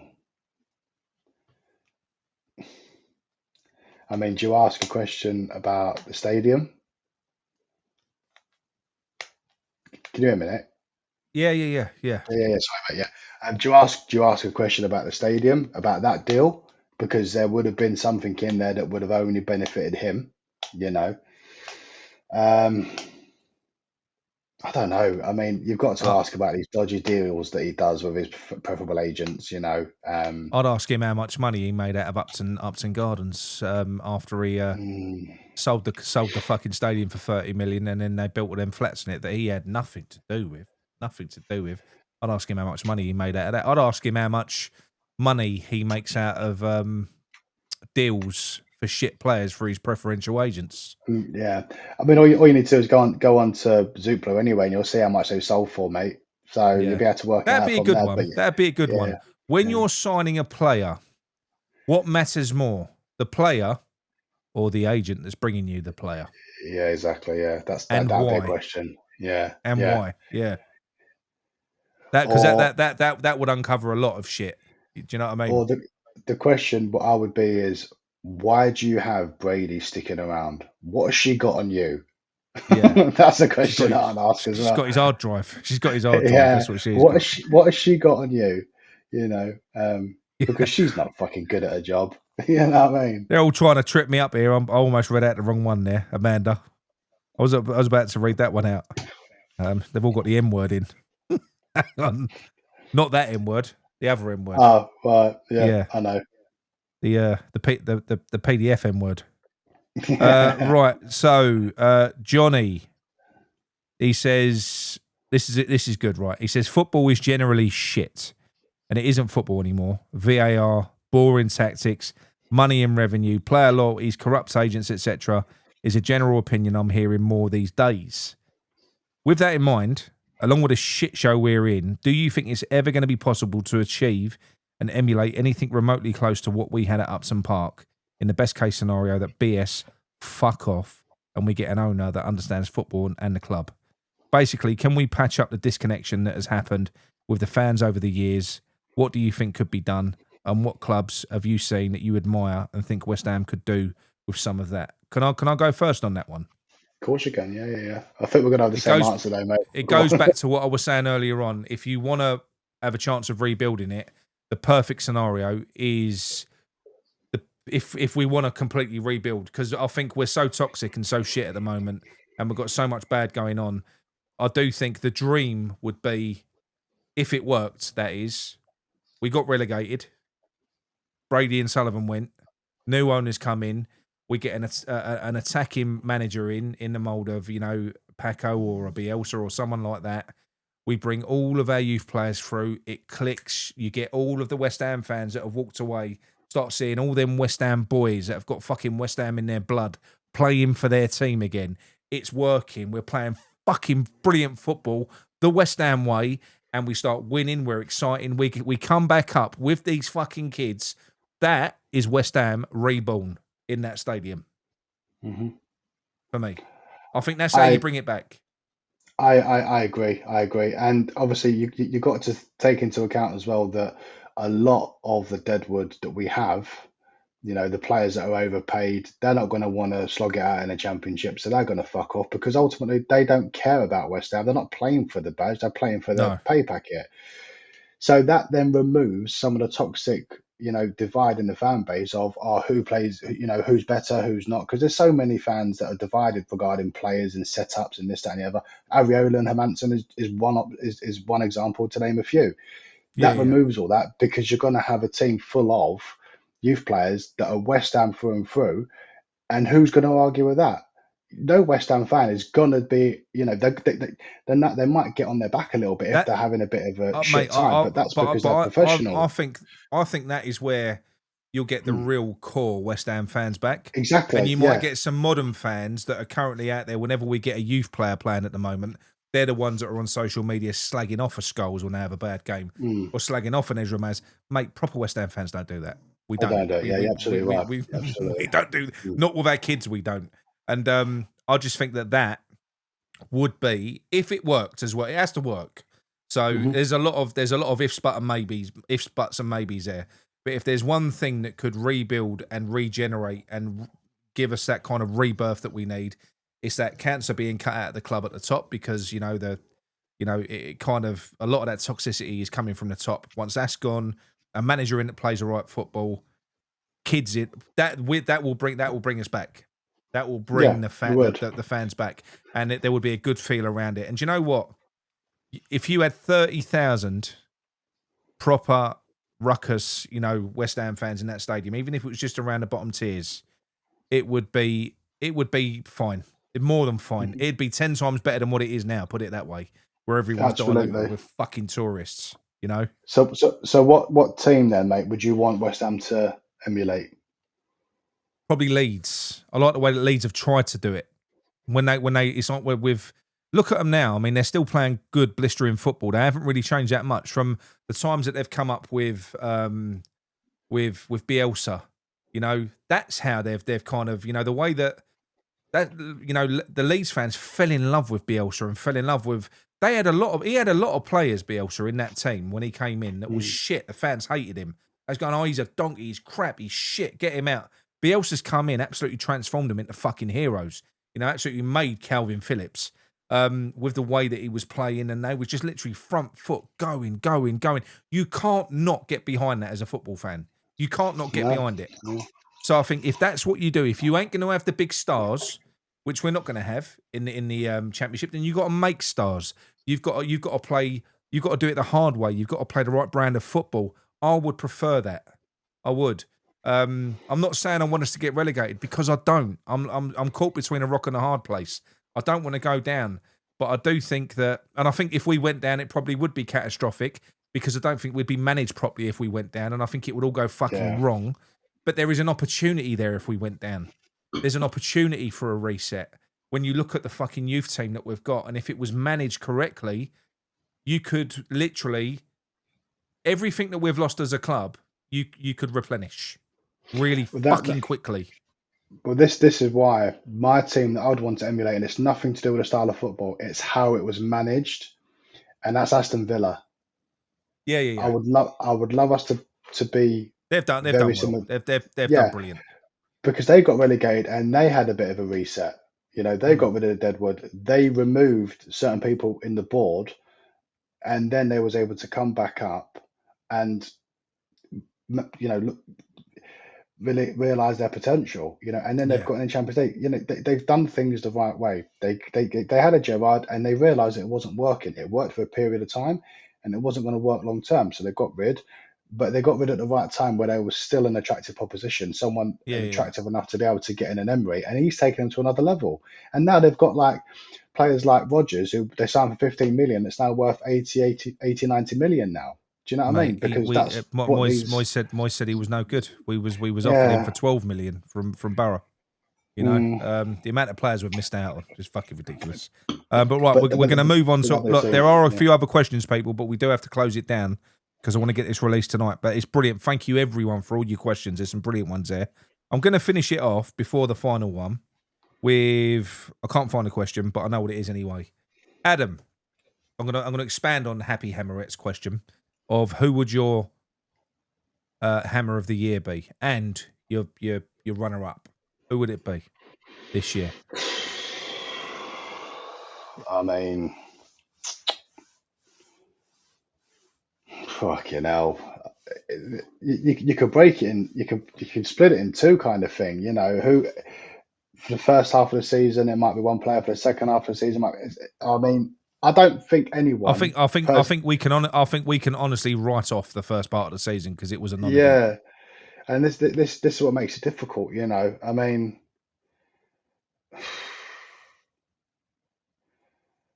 But I think.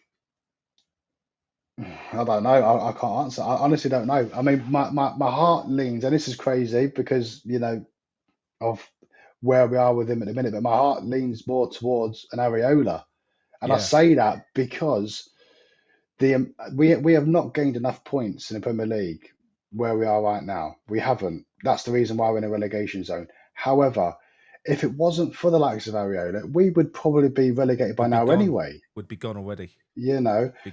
While he hasn't been amazing, and I don't know what people's expectations of him is, he has been probably one of our most consistent performers, across the season in a very bad time. So I would say Areola, and then on recent performances, runner-up,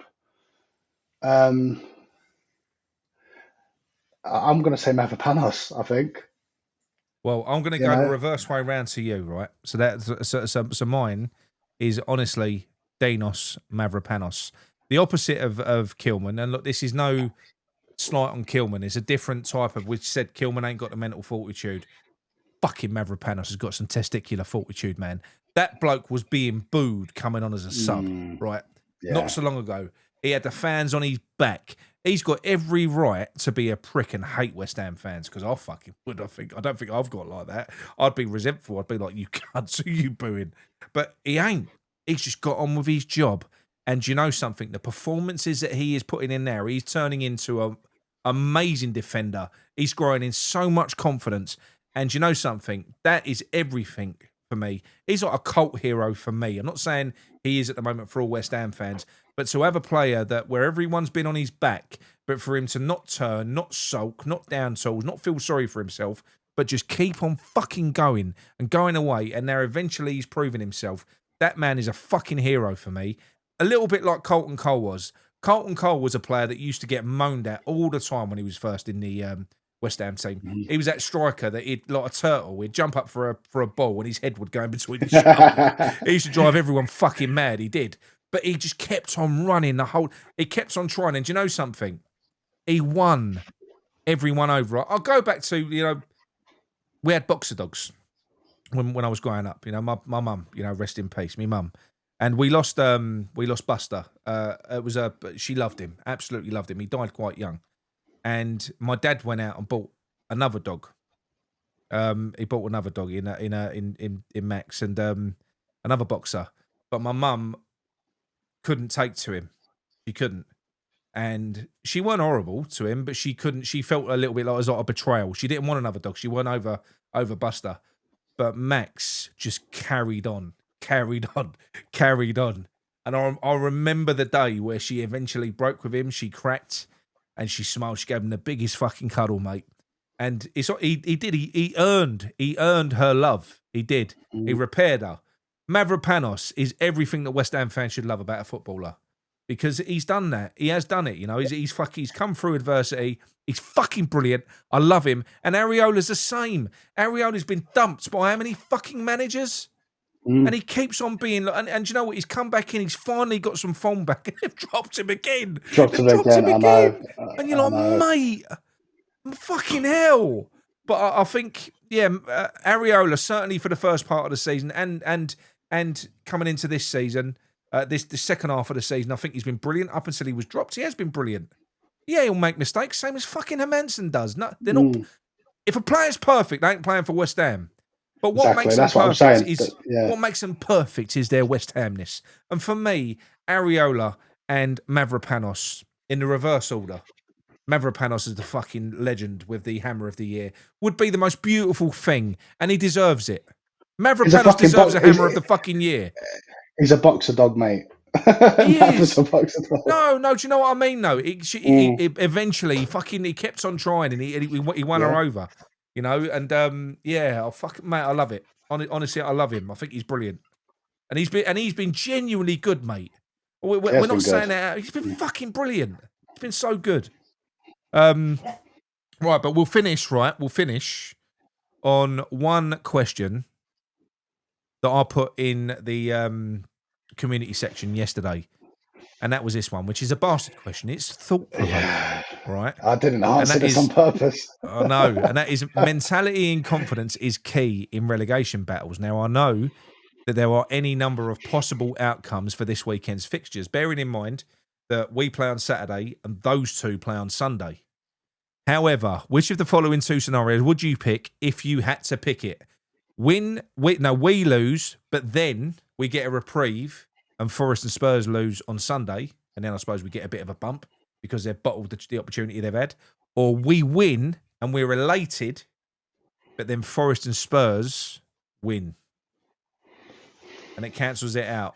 What would you pick if you had to? If you had the power to pick, and those were the only two choices that you could... you rubbed the fucking genie lamp and he came out and he said, these are the two things that you could pick. How would you pick it for this weekend? I mean, my first thought would have been for us to lose, based on the fact that Forest and Spurs lose, because I think we could recover better from a loss than what they could do. That Yeah. would have been my thought process. Well, because we're playing Liverpool as well. Because we're playing Liverpool, exactly. So Yeah, our next yeah. game we're playing Liverpool, which we're likely to lose. So I would hope that that Forest and Spurs lose that as well, their games. Because I feel like I say, we could recover better, but winning breeds confidence, doesn't it? You know, but then Yeah. the same thing that they breed, so they would breed confidence. So for me, I would go for we lose and they lose because Well, look at the split. yeah, 610 I know. votes is 60-40. Yeah, it's a tricky one. It's a tricky one. You've fucked everyone up there, mate. That is a bastard question. I know.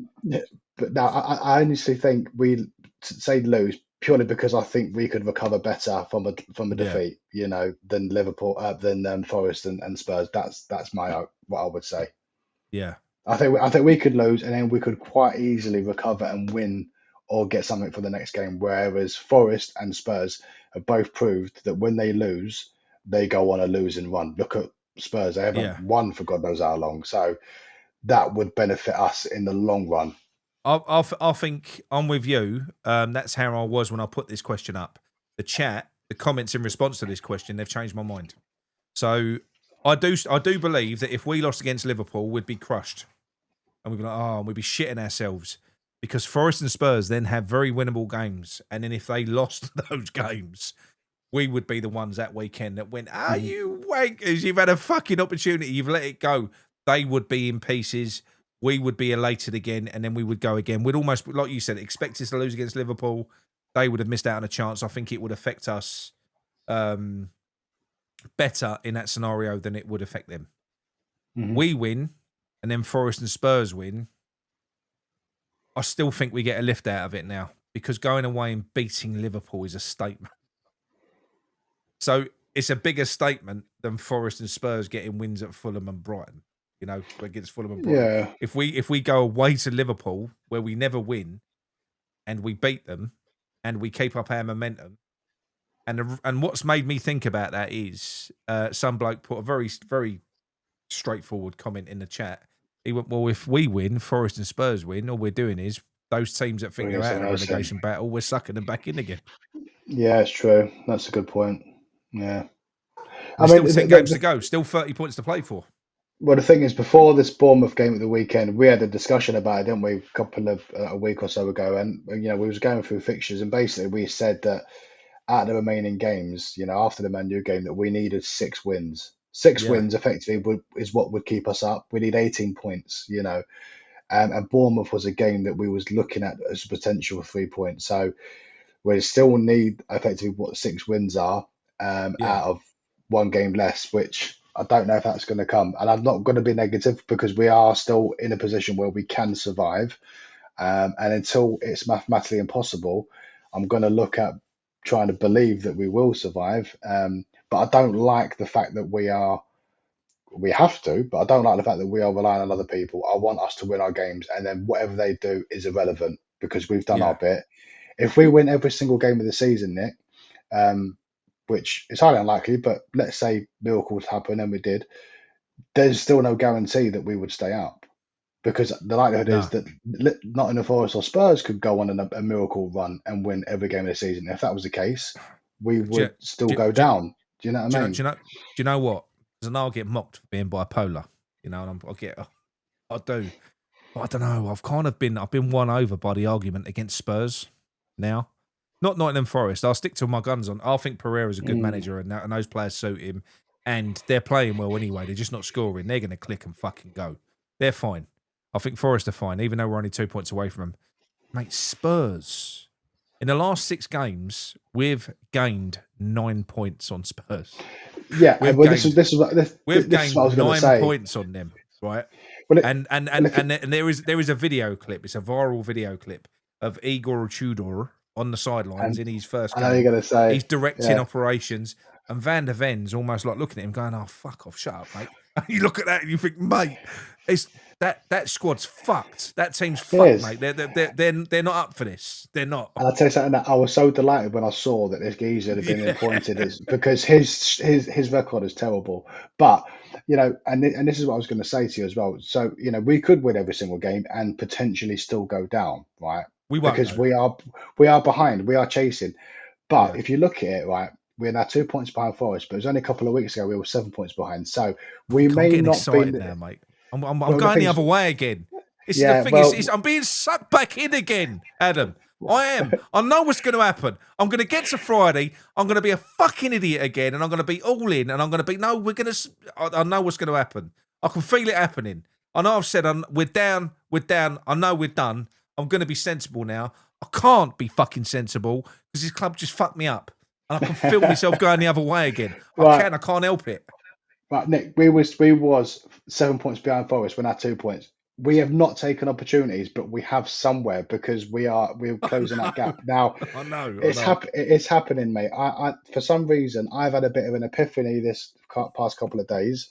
Don't know what the fuck it is, whether it's this red wine or not. I don't know, mate. But the reality is, I do think that there's going to be something that we're going to stay up, and I can't put. I've looked at the facts. I can't bring myself to say it, mate. But I am saying it without saying it. You know me, right? And you know Yeah. that I deal with facts and stats and everything else. And the facts would show that we have not got a chance. But I'm a West Ham fan, and West Ham always put you through the ringer. And the reality is, we're going to stay up. Mate, we're going to stay up. And it's going to be the most beautiful fucking thing. Because it will take and I mean this now, right? It won't take a miracle for West Ham to stay up now, because all we've got to do is have kind of the same 50% of our form of our recent fucking 8 games. Tottenham have got to have 100% better form than what they've had to even kind of stem at us catching them up. 5 points when you look at what I've just said. We've gained 9 points on.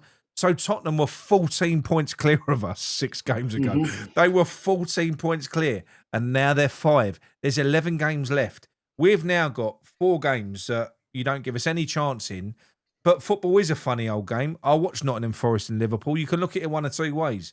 Nottingham Forest looked brilliant. Liverpool looked shit. They did. I looked at Liverpool and I was like, they look shit. They did. So I'm looking at them now thinking, why can't we fucking get something away? Why can't we get something out of them? We can. I'm not saying we will. It's unlikely. We never win at Anfield. But why the fuck can't we? And I'm just like, I'm torn because I am West Ham bipolar. They're making me fucking ill. They are. They're making me ill. I feel like I'm getting over it. I feel like I'm at peace with it. I'm at peace. Yeah. We're going down, everyone. It's fine. Don't worry. Right? Stop trying to suck me back in, Gary, from fucking Romford. We're going down.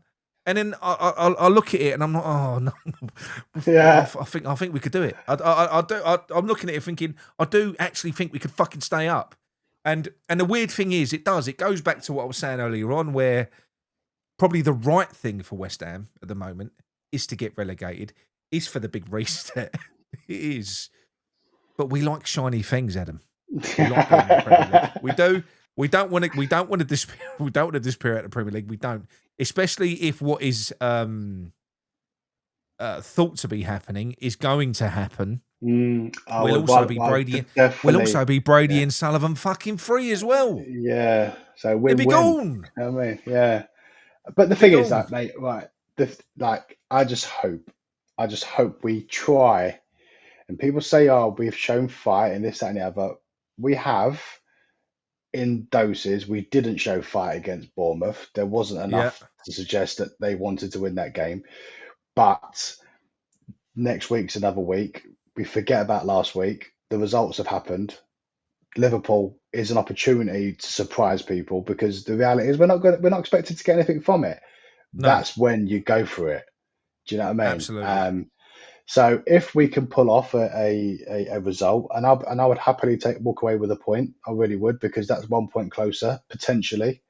Yeah. But mate, next week we might be having a conversation because we've got battered at Liverpool. Our goal difference is now massive compared to Forest, and they've gone on one.